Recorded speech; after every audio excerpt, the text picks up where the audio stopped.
Well, the usually sleepy Washington County District Attorney's race is squarely in the crosshairs of some national interest, and the money is flowing in. Yeah, in a follow-up to his story last week, our Dan Token is here with how a political operative of liberal billionaire George Soros has just directed over $100,000 to one of the candidates. Right, the evidence is clearly mounting. Washington County appears to be the latest attempt by Soros to put his stamp on the criminal justice system.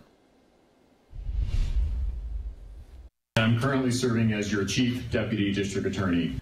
A month ago, Kevin Barton squared off with little-known defense attorney Max Wall. The reason I'm running is that it hasn't been an open election in 20 years. The retiring district attorney endorsed Barton months ago. Wall threw his name in on the last day to file in March.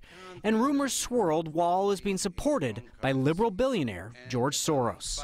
Seen and heard some of these rumors, and they are not true. I'm running for DA because our criminal justice system has lost its way. Records now reveal Max Wall's new political ads, costing about $94,000, were paid for by the Oregon Law and Justice PAC.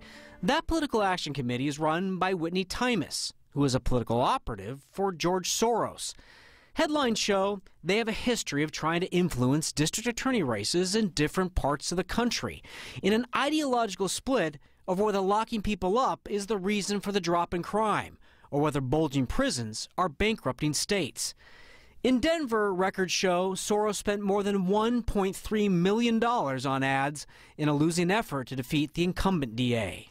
This election, say no to Pete Weir. We aren't safe with Weir as DA. Paid for by Colorado Safety and Justice. Whitney Times registered agent. We have a billionaire and a Washington, D.C.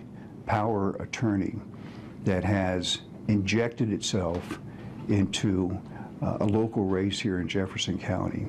Seen and heard some of these rumors, and they are not true. It's okay to take money, and it's okay to take money from George Soros as long as you're honest about it. But the key is, and what's not okay, is to be dishonest about where it's coming from. Records also reveal a day before Wall said he didn't take money from Soros, he already had taken money from a PAC tied to Soros, about $21,000. A recent contribution of $100,000. Again, we asked Wall for an on-camera interview, but so far he's refused unless we steer the questions away from George Soros. By phone 2 weeks ago, we asked him why he said he had not taken any money from Soros, when records reveal he had already taken the combined $21,000 from another Whitney Timus PAC. Did Whitney Timus come and ask you to run? I spoke with her in the lead up to this, just like I spoke with several other people as well, and I was glad to hear that people might be interested in the viewpoints that I had, but this was my decision at the end of the day. This afternoon, Wall sent us a statement saying, in part, over 125 people have given to my campaign since we started in the race last month. I wasn't ever promised financial support when I entered this race. I'm proud of the support we have earned from people who agree that our community needs to get smarter on crime. And you can read the full statement at coin.com right now, where he's said he's never been promised anything. Now, as far as Barton, he actually got his biggest contribution today from Nike's Phil Knight, $25,000. And as far as Barton's out-of-state money that he's gotten, about $7,500 from individuals. We know Max Wall, though, just got into this race, right?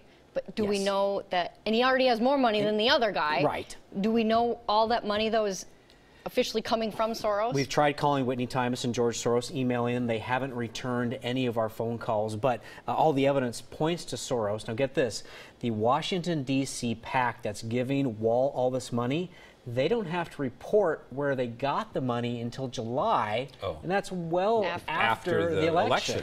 Yes. Oh, Dan, this is fascinating. It Keep really following the is. story for us. Yeah. We'll put it on coin.com, too, for folks to watch again. Sure.